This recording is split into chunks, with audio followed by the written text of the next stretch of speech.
Hey y'all, and welcome back to the Deep Threats podcast. We are here live and in action.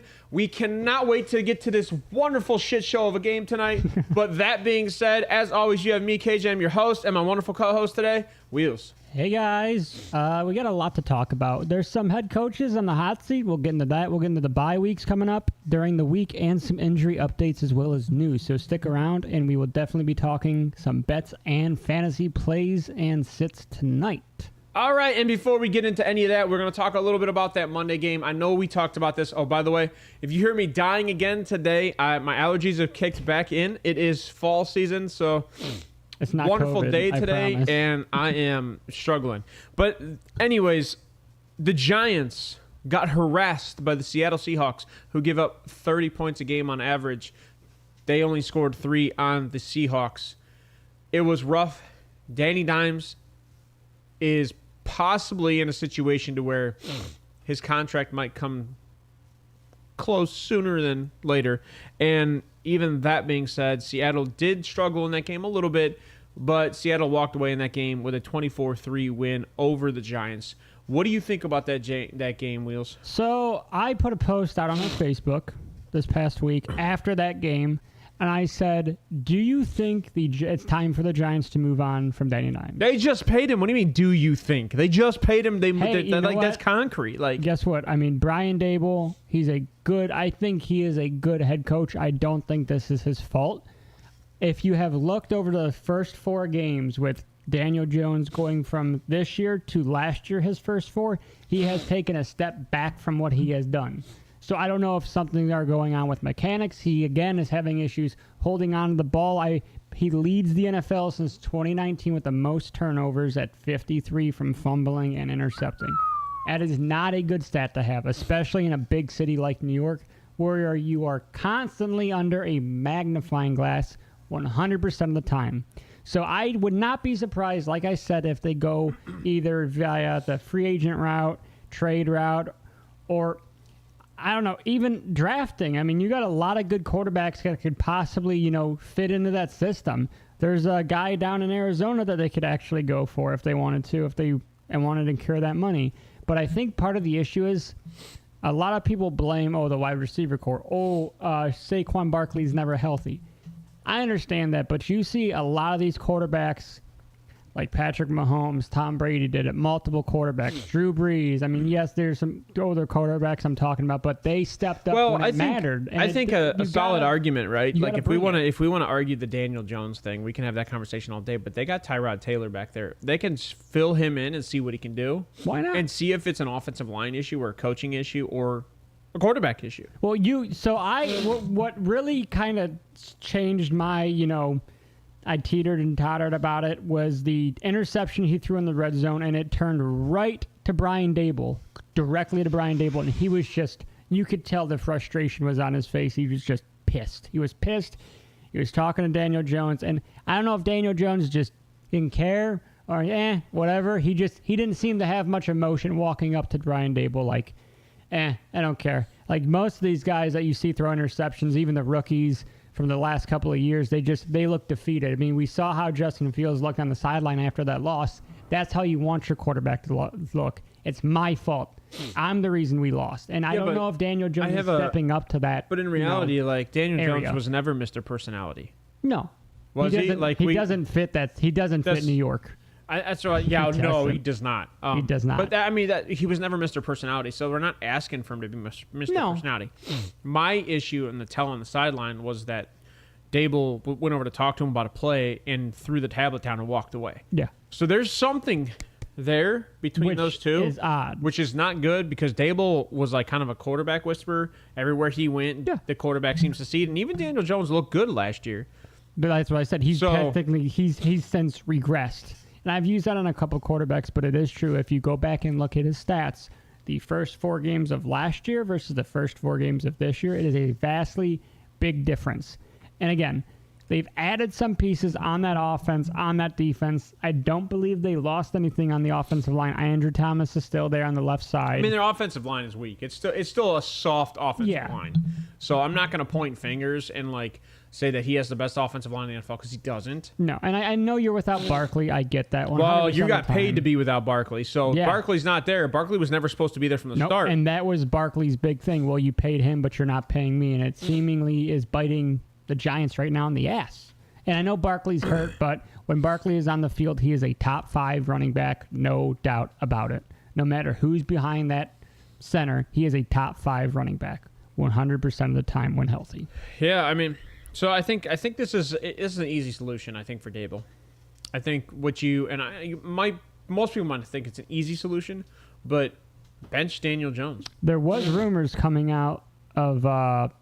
I'm not sure how true they are, but a team had contacted Robert Griffin III to come out of That's enough.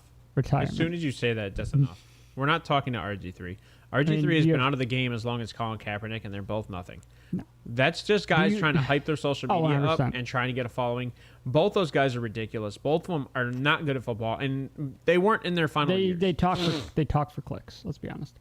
So, but I think it's an easy solution. I think Dable, what he needs to do is the same thing Stefanski did, and I hate to say it, but go throw on Tyrod, see how your game goes. If it goes good, it's a Daniel Jones thing. Yeah. So if it goes bad, guess who it is? It's a Dable thing. Yeah. Or it's all the above. Like it's Dable, Daniel Jones, and the offensive line. And that's where the issues where where fans and The Rock is a social justice warrior, so I don't think Colin Kaepernick's going to succeed in the XFL. You know why the Rock is giving Colin Kaepernick a contract, Johnny? Because it gets views and it's going to get people watching the XFL. That is purely a stunt for views, and it's a smart business choice by him. Tim Tebow signed by the Jets as a tight end, never played a snap. No. How many people bought Tim Tebow jerseys? No, it was the Jags. No, it was the Jags. How many Jacksonville Jaguars Tim Tebow jerseys were sold? I have no idea. A whole bunch. They sold immediately. Oh, I mean, just a real quick segue. You're seeing it right now with the Kelsey Swift thing. The media pumps up numbers for the NFL. Yep. That's exactly what's going on with the XFL with The Rock. But going back to the situation with the Giants, I don't know, like you said, where it's coming from, but you have to figure this out. You are just spending a lot of money and a lot of time. I mean, Daniel Jones was a first-round draft pick out of Duke. I was never a huge fan of him. I didn't like the way he played in college. Again, he has a hard time holding on to the ball, makes really stupid decisions, hold on to the ball way too long, doesn't know when to throw it away, rolls out of the pocket at the wrong times, throws across his body constantly since he's been in the league since, I think it was 2019 he came in the league. So, I mean, I don't know. It seems like his mechanics are, again, off from last year, and we're seeing that now. I'm not sure where the Giants are just going to say, you know what, just let him go. I personally wouldn't have signed him to a contract. I would have brought Jimmy G in because I think Jimmy G is a better quarterback that you could have got for a heck of a lot cheaper. But that's here nor there because we are now in the season of now and you can't go back to change it. So they're going to have to live with their choice and just, unfortunately, figure out what's going on with what they have now. All right. I think that's all we got on that game. I mean, Kenneth Walker, Zach Charbonnet both look good. So if you are fantasy owners, you should be pretty happy with that situation. Yeah, and then let's talk about some injury updates. Kenny Pickett, he should play this week. He had a bone bruise on his knee. Not a huge... What about Geno in this game? Is he supposed to come back? Well, they're on a bye week this week, actually. Yeah, so they're on a bye week. I haven't heard anything else coming out of them. So I'm thinking, It was a knee tweak or a knee sprain. Yeah, I'm guessing so he's probably fine. Yeah. Jamal Adams, he's in concussion protocol. He is also being investigated by the NFL for a possible fine since he was yelling at the third-party doctor, which, let's be honest, who cares? That's his job. He wants to go out there and play. He just came off the injury report. He wants to play. He just came back. It's going to happen. I get it. Guy's played less games than he's been contracted for. I think it was some odd, like he's missed 26 games and he's played 24 games in his career. It's kind of ridiculous. Yeah, and then the really, really sad news for the Patriots, Christian Gonzalez is out for the year with a torn labrum. So that's why they went and traded for J.C. Jackson from the Chargers. Home. Yep, he's back home. So, I mean, that is a huge loss right now to the Patriots because he is... That's crazy. As of right now, the best... J.C. Jackson be all right, though. Yeah, he's the best defensive rookie coming out of this draft class. Bill Belichick will get the best out of him. Yeah, he always does. He always gets these players 100%. He always gets the last drop of, talent out of these guys, per se. All right, Johnny, I know you're listening in chat. Let's get into this really quick today. Coaching hot seats, right? So this list was from Sportsnaut. Let me know who you agree with, who you disagree with. Matt Eberflus from Chicago, Josh McDaniels, which ironically that's the thumbnail. Brandon Staley from the Chargers, Bill Belichick from New England, Ron Rivera from Washington, Dennis Allen from the Saints, and Mike Tomlin from Pittsburgh. I think notable mention in our mind would probably be Stefanski on and this Zach list. Taylor, along with I would have to think Arthur Smith from the Falcons. Yeah, I don't like the Arthur Smith thing, but he's been there for 2 years. Yeah, so I get it. I get the argument. I don't want to say Sean Payton yet, but that's kind of why I don't like the Dennis Allen thing either. Yeah, because like it's hard. Give him time. He hasn't even gotten a quarterback since Drew Brees. No, but so going back from 2017, there has been 27 new head coaches hired since 2017 until 2023. You divide that by 7.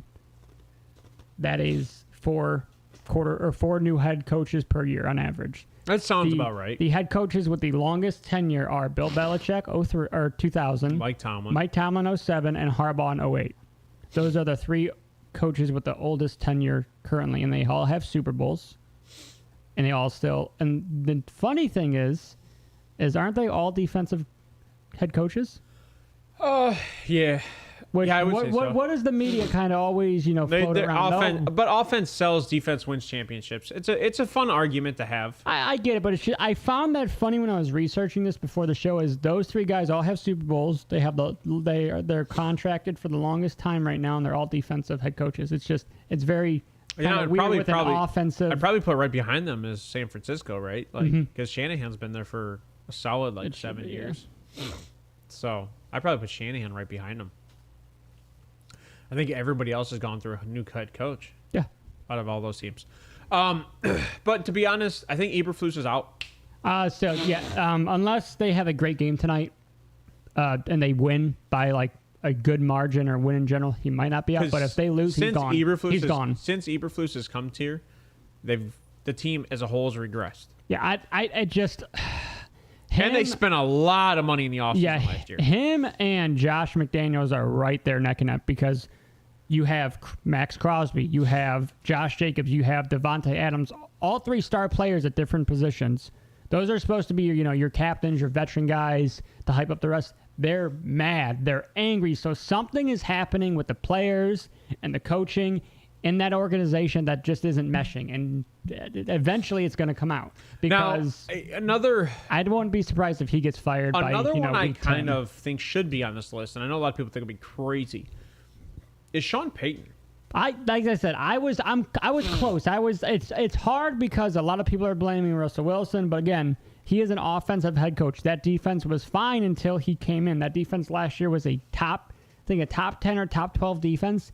Again, that defense has not looked anywhere near what it looked like last year.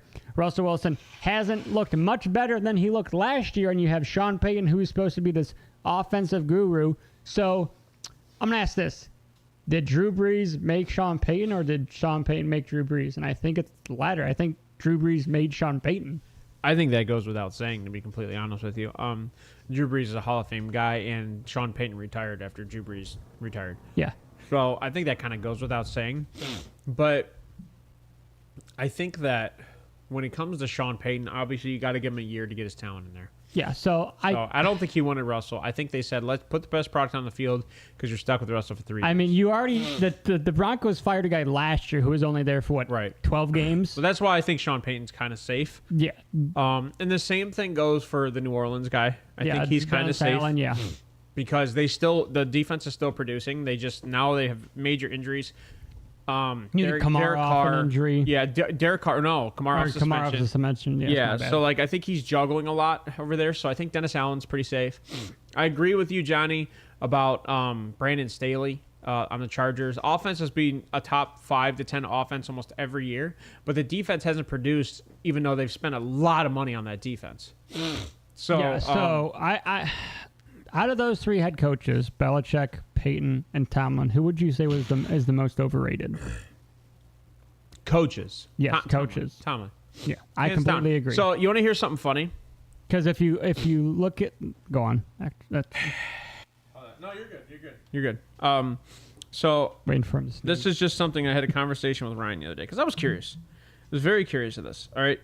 So for all you people out there who may or may not be Tomlin fans, since Tomlin has came to the Pittsburgh Steelers in 2007. Yeah. How many quarterbacks has he had? No. Let's go to 2007, okay? How many times has he hit in the first round in the NFL? Okay. A big, fat zero. No. Right? 2007 he came in. Lawrence Timmons. Probably a hit. Yeah. Let's get a hit. I'll Rashard say Mendenhall. Probably a hit. Did well for 4 to 5 years. I'll say that's a little bit before I started. Evander Hood. Defensive back? Defensive end. Defensive end. I'd say not a bust. Marquise Pouncey. That's probably That's a hit. Yeah, right? center. Cam Hayward, hit. David DeCastro. I'd say a hit. Yep. Now, here's where we go. Jarvis Jones, linebacker out of Georgia. Never produced. Ryan Shazier, I don't want to say hit or miss. He was a hit until he got paralyzed. Right. So Bud Dupree. That's Bust. Produced. We'll say minimally. We'll say mid. Not at first round. Keep first round draft pick, right? He went to Tennessee and then produced. Yeah, I would say bust. Kentucky. Oh, you mean he went to Titans? Yeah. Sorry. Okay. Artie Burns, cornerback out of Miami. Who? All right, right. Who? Right, first round draft pick. TJ Watt, we're gonna say hit. Obviously. Terrell Edmonds. Hit. I like Edmonds. All right, No. You like Edmonds, okay? No. Maybe it's Tremaine I like. Tremaine Edmonds you like. It's not Terrell Edmonds. Yeah, it's That's Tremaine. funny. Tremaine's the linebacker, right? Terrell's the defensive back. Devin Bush Jr. Bust. He didn't do anything. Najee Harris. Bust. He hasn't done anything. Kenny Pickett. Bust. You know what? So we have to say bust because he's a first round 20 overall. Yeah, for quarterbacks, rookie quarterbacks, first round pick, I usually give 3 years, but as of right now, he does look like a bust. And then Broderick Jones, currently 14th overall pick, and you're not even starting him. You're only starting because of injury. Bust. So as of right now, the last 5 years have been busts. And what has changed in the last 5 years? Nothing. You lost your quarterback and who ran your offense. Yeah, and you lost 2 wide receivers. Oh no, Deontay Johnson's still there. He's just on the IR. That's right. So this is my thing about Tomlin is the team has increasingly gotten worse and worse and worse as his tenure is extended. So, and I would argue, and I've been arguing this for years, is that Ben was the everlasting gobstopper of Cowher. Yeah, like Ben took everything Cowher taught him and shy to show Tomlin what to do. And then now they've gone through, since Ben's been gone, they've gone through 2 different offensive coordinators. Yep. You've gone through, obviously, defensive coordinators left and right. Multiple quarterbacks. Yeah. I think 3 or 4 different quarterbacks. In the last 2-3 years, you've gone through 3 quarterbacks. Yep. I mean, you look at Ben, Mitch, Pickett. And so I'm just going to say this about Pickett. I love Pickett coming out. I'm going to tell you, I think the reason why Mike Tomlin took Pickett is because he worked out at the Pittsburgh Steelers facility, and he fell in love with what he saw and the fan base, and he's like, "Oh, hometown kid, you know." No, they did this with Dan Marino, and they said if you missed on this kid like you missed on Dan Marino, most fans were pissed.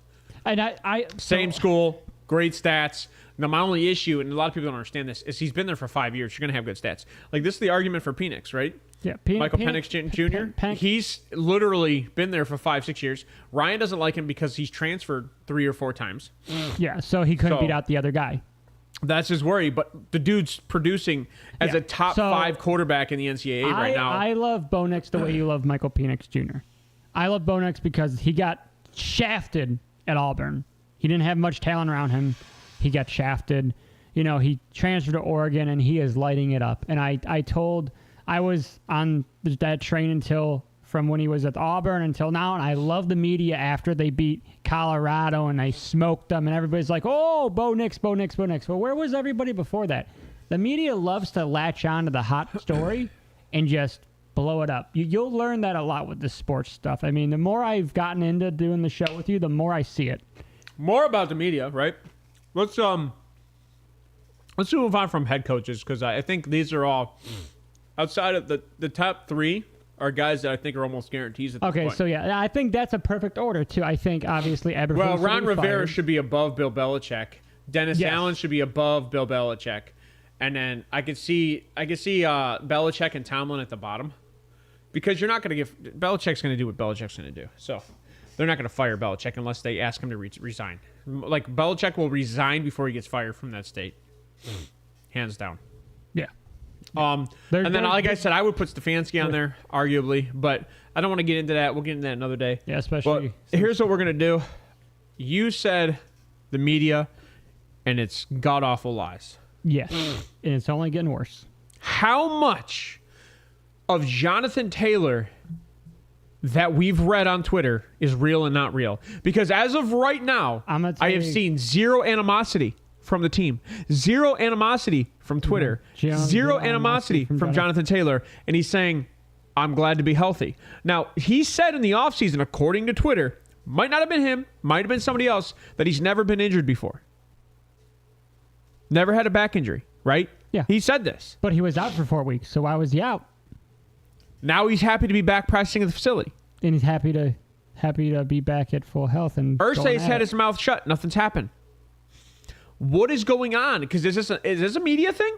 Yeah, or is this just a fact that like there was just so much hype and controversy around these two? Something had to be said. I feel like this is weird. I think it's both. I think they blew it up with the rookie they brought in, Anthony Richardson, this team, that division. I think they are blowing everything up. So, they were... Do you remember the situation with Le'Veon Bell? Yeah. It was almost the same way. It was almost the same way with how the media just blew it up. But the problem is that was true. I don't think this is true. I think this is the opposite. This one's weird to me because it almost feels like it feels like fixing the stock market. Yeah, because they're saying a whole bunch of things here, but don't look over here. Don't look over here because there's nothing going on. Yeah, it's like a magician. It's like a magician. Don't watch what I'm doing with this hand. Pay attention what I'm doing here. Yeah, exactly. But I think if you watch that press conference and you watch his, his emotion, his facial expression, and everything, he's happy to be back. He wants to, go and win. He said, this is where I want Steve on the show because Steve loves to watch and read into this stuff. Yeah, and I would love Steve on the show for this one because he loves to read into this and. Yeah, so he's playing this week. There's no doubt on my mind. And even if this was his manager saying, you know what, just go out there, put on a happy face. Here's what we're going to tell you guys. So this week, I think Jonathan Taylor is kind of, for all you Zach Moss fans, I think you need to be careful. It's probably going to be a 50-50 split easily this week. And if JT goes off, Zach Moss is going to be riding the pine. Yeah, so I'm going to tell you right now, JT right now is a flex player. I don't put him RB1 or RB2 because he's going to be splitting carries, and they're not going to give him a full. And they play Tennessee, who's like the top 5 rushing defense in the league right now. Yeah, and then there's just I don't think they're going to give him 25 attempts. I'm looking at maybe 10 to 12 his first game back. Slowly, kind of what they did with Breece Hall in New York. Slowly kind of implement it back in. Let's see how you're doing off that injury. Whether it was a back, soft tissue injury. Was it the back injury? Or they said it was a back injury, but he said he's never had a back injury. But I don't know how much that was him. Yeah, I have no idea. I don't know who to believe anymore. Unless I'm on the field, standing there, watching him, which, by the way, I saw videos of being posted to Ryan. Ryan sent me videos of him limping. And I was like, dude, here's the same day, same stuff. He's walking just fine. So there obviously is hype monsters out there to go, hey. There's always going to be. He's out, and then there's going to be people who are like, there's nothing wrong. There's going to be people like, this is all internal. And there's going to be people like, this is all created external. Like, I have no idea. All I'm doing is trying to give you guys, as fans, the best perception of what we see in the league and my thought processes. Yeah, and we have no insiders. We have nobody inside any facilities. That is not true. We have an insider. I just haven't seen him in months. I have not seen him in months. I don't have an insider. Mine is purely off the facts that I see that I believe are true. I don't take a lot of video evidence, or if I look at a source and there are a lot of just dumb, stupid, posts with media and pictures and polls and everything that make zero sense and are there for clicks, I don't take them to fruition. I look for the facts that I can bring on the show so it makes a better show for everybody, including us being right. That's what we're trying to do here. Obviously, betting's a completely different story. Hey, I'm winning. So. Doing better. I stopped taking such big gambles and started taking littler gambles. The smaller ones pay off. You got to put up a little bit more to make a little less. Okay, that being said, we think the head coach tonight is going to be fired. Yeah, unless they win, he's gone. Now, I didn't do stardom sit-ems this week. I'm going to leave this one up to you. I think this is very easily said for most people. DJ Moore's probably a stardom. You have to after that last week. Because they're going to have to sling it no matter what. I think you start both quarterbacks. Obviously, Terry's a start. I have Terry as a stardom. I actually have Terry over 6 receptions, which is the most he's gotten all year. Brian Robinson is a for sure start. Khalil Herbert is just, I don't know. He's had 1 week. I dropped him in one of my leagues. I don't know. It's tough. It's tough. I mean, I would have to say Chicago's going to have to sling it today. yeah. So unless they got up Because keep in against mind, Denver and then they started Washington running. just put up 31 points on the Philadelphia Eagles. Oh, I know. So, like, points are coming. This is just a weird game. And I like Brian Robinson over 60. I think it's 65. Yeah. I like Brian Robinson over 65 because I see Washington taking a lead in this game and maintaining that lead. So Robinson's going to get touches. Antonio Gibson might get touches. They might bench Robinson here and there and put Gibson in. Gibson. They've lost confidence in Gibson. But you need somebody else to take the wheels off of Brian Robinson. Oh, Even if you're up by 2 scores, Gibson's going to go in. Yeah, 100%. So I think it's going to happen. If I had to pick this game, I actually took the over on tonight's game. I think it's like 44.5. Yes. I think I have Washington winning this game 27 to 21. So it's not that much over. I would have to agree. So you have them covering. It's a 5.5. If you're going to take the point line, tease it up 3 points. So if you're taking Chicago, take them at 8.5. If you're taking Washington, So Washington's favored by 2.5. 6. Oh, so it went up even more. Yeah, Washington's favored by 6 is the live update. It actually went down. When it opened, it was 6.5. Oh, so When it's live, it actually reduced. I don't know why. That's weird. God, that's just, stay away from that in general. I actually don't like betting on this game at all. If it wasn't prop bets going on props tonight. Is what I'm doing. I'll do player props. I'll have McLaren, 3 receptions. Unless you're taking have Washington to DJ. win, but like you're not favored in Washington to win because they're the favorite of the team, so there's no bonuses there. No. I mean, like I said, so Bet365 does a 50% playoff. I do have Sam Howell over 225. I do too. I have him throwing over 225. Yeah, I have that. I have Fields over. Terry over.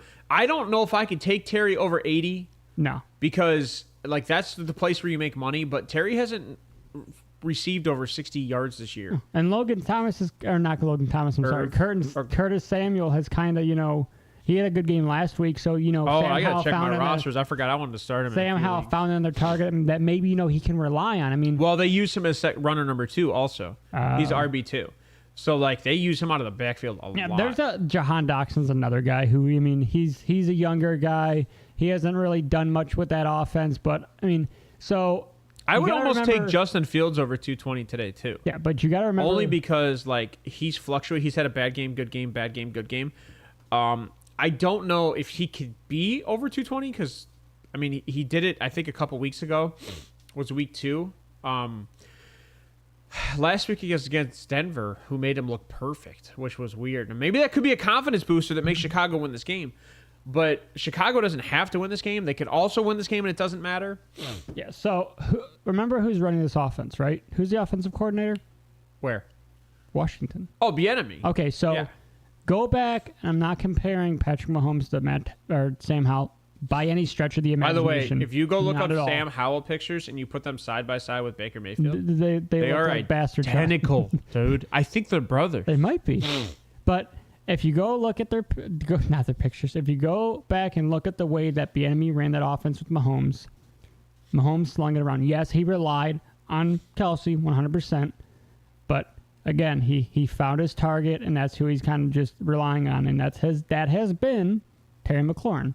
But they also involve the running back more and more until they get the lead. Then they put there's nothing on that offense that like you can sit on and go, you can't have this because they have been adapting very well. They've opened the playbook for Sam Howell and said, you know what, this is what we know that you can do. We're comfortable with what you can do.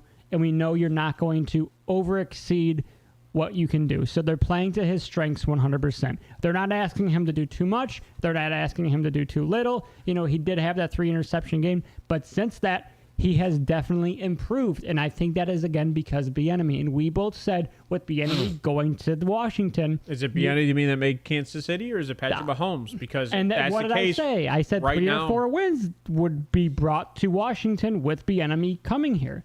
And as of right now, it's looking that way. They could end today at 3-2, and mind you, their 2 losses are Buffalo and Philly. Yeah, to 2 very good games. And they almost beat Philly. So like, I think that this team could possibly take a run with Sam Howell, and I don't like saying that because I have been a Sam Howell no-go since he came in the league. Yeah, I mean, I didn't. Where did he go to college again? I do not remember, but like I remember that he was like 5th touted out of that year. Yeah, like he was touted high, but he wasn't touted like super high. North Carolina. I don't remember. I'm really bad with that. But the one thing I liked about Sam Howell was that he is kind of Baker Mayfield-esque. So, like, he will be able to move and throw the ball accurately and do all those things. North Carolina. He played in North Carolina. So, sorry, guys. I completely agree with you. This offense mirrors what they did with Mahomes his first couple of years. They're not asking him to do too much. As of right now, you go and look at, Mahomes, and he's slinging the ball a lot. They're not running as much as they did with Bieniemy. Bieniemy is a guy who, I go up 10, let's throw some, RPOs in there, play actions. Let's see what we get the running backs involved. Let's rush it. He's not going to sit there and keep slinging it downfield because the problem with that is interceptions increase, turnovers increase. So you're going to sit there and play it safe, but guess what? You have the lead. It's your lead to lose. Also make the team play on their heels. Mm-hmm. And you trust your defense. That shows that he trusts the defense, which is Ron Rivera's side of the ball, which Ron Rivera brought Bieniemy in because he's like, you know what? I know that I can trust him to run this offense, and I don't have to belittle him and watch over his shoulder and micromanage him. Right. And that's exactly what's happening in Washington. Bieniemy is doing what he wants. Rivera's doing what he wants, and it's working. It is working, which is why I don't think Ron Rivera gets fired, too. No, I mean, Ron Rivera's in it. I understand he's going to be in the talks. I get it, but you got to remember that fan base loves him. He beat cancer with that fan base. That fan base fell in love with him after that. Yeah, I would agree. That being said, I don't really have much to do on this game. I'm not a fan of this game. This is a Thursday night debacle, like always.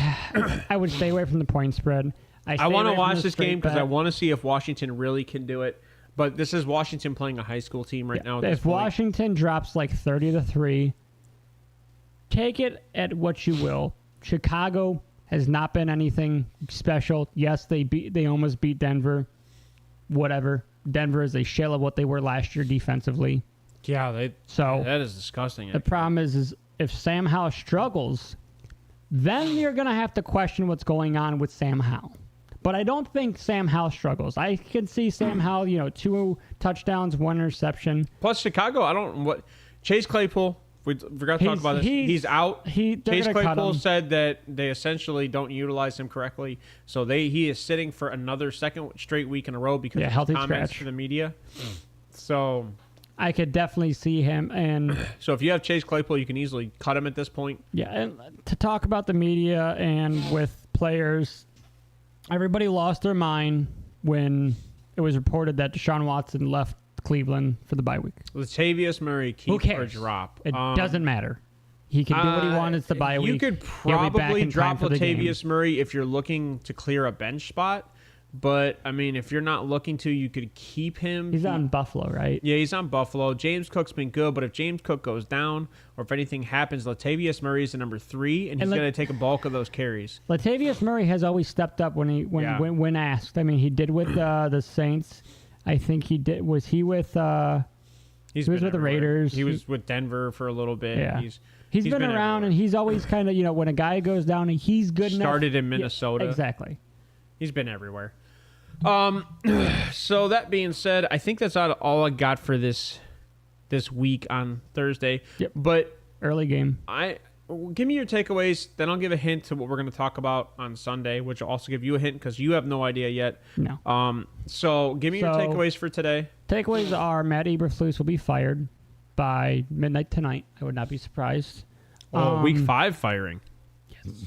Wow. Yes. I could see him being fired tonight, depending on how bad this game. They lose by a good margin, which I think they can and might. He may be fired before. Is this game in Chicago or is it in Washington? Washington. He might be fired before they step on the plane. That'd be crazy. He might be fired before they step on the plane. That'd be crazy. All right. That being said, keep in mind, people, this is week 5. We're a quarter of the way through the season. Bye weeks. Bye weeks are this week. You have a huge bunch of bye weeks. For those of you that are out there, pay attention to your bye weeks. Right now I think there's 16 Cleveland, bye weeks this week. Go ahead. Cleveland Browns, LA Chargers, Seattle Seahawks, and the Tampa Bay Buccaneers. I like how your name is CJ Stroud. It's CJ Stroud season. Yes, it is. CJ Stroud. So we hyped him up. Before we get to that, hold on. Give me your bye weeks because my takeaway was coming up. And Browns, Chargers, Seahawks, Buccaneers. All right. So no Mike Evans. No Mike No Evans, Amari Cooper. No Amari Cooper. No DK Metcalf. No Tyler Lockett. No JSN. No Kenneth Walker. No Zach Charbonnet. These are all on my team, just an FYI. Yeah, I have a couple I am on mine struggling this I'm week. without Eckler. No I'm Mike without Evans. Cooper. And I'm without Mike Evans. Oh, it's so bad. It's so bad. Oh, yeah. No Justin Herbert. Yeah. No Austin Eckler. No Baker Mayfield. No Joshua Kelly. No Mike Williams gone for the year. No Keenan Allen, number 3 wide receiver in fantasy right now for a lot of people. Good. So there's a lot of guys missing out there right now. This is going to be a low-scoring week. But that being said, this Sunday, be here early. Let's have some conversation. What we're going to talk about this Sunday, it's going to be top 5 producing quarterbacks in 2023. Who you think will be the top 5 by the end of the year? Fantasy? Overall quarterback. Okay. So, not fantasy, just overall as a quarterback, which fantasy kind of coincides because stats add to fantasy value. Hint, hint, nudge, nudge. CJ Stroud's in my top 5. That would not be. He's in my top Patrick 5 too. Mahomes is not in my top 5. So for all of you guys, I mean, I could do this right now. No. We're gonna get into this because easy. we're gonna give you why we rank these guys in that week, and I'm gonna tell you why I have them where I am. But I'm just giving you a hint, hint, nudge, nudge. That's why I thought it was funny that CJ Stroud. It's CJ Stroud season. I don't know whose name that is. I have no Maybe idea. It's CJ Stroud. That is awesome though. But if CJ Stroud's watching this podcast, dude, love you. Give us a call. Love you. Give us a call. I love D'Amico too, so you both can give me a call. I would love to interview both of you because D'Amico is a boss, man. He went to that team and he's coaching amazing. That hiring. And by the way, I called this. It. I called Yes, this. I called the D'Amico hiring. I called the CJ Stroud hiring. I called D'Amico starting slow and coming in and popping off because he knows how to run a defense. Yep. All he has to do is get an offense to run. Nobody thought Nico Collins would be a good wide receiver. Nobody thought Tank Dell was going to step to where he was. Nobody thought CJ Stroud was going to be as good as he was. They were all talking Bryce Young. I mean, it's kind of crazy what Houston's doing in Houston. But that being said, I hope you guys have a wonderful week. Good luck gambling tonight. Washington, good luck. Matt Eberflus. Chicago, good luck on your first round picks this year. Eberflus, you better find a new job. All right, man. You guys have a wonderful day. Later.